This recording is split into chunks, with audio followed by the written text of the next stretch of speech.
the crash in 2008 really scared a lot of people. I think a lot of people have been really cautious in terms of buying now, and finally that the market has recovered, and it's been such a long time that people are kind of waiting for the next dip to happen before really kind of venturing into it.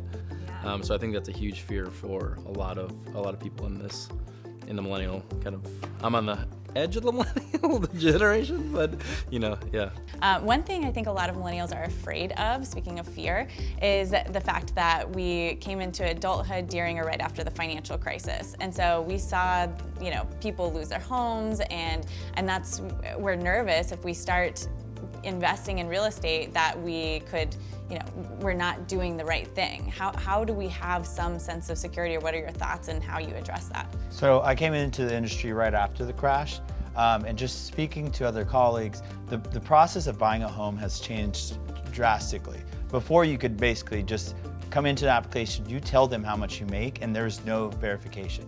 Now there's different hurdles and steps. We confirm with the IRS, we confirm with the employer, we confirm with the IRS, and there's tons of verifications to make sure that doesn't happen again. So it was an unfortunate event, but it was a lot of professionals not doing their due diligence, and they put in tools and systems to make sure that doesn't happen again. To try to set the bar up for success.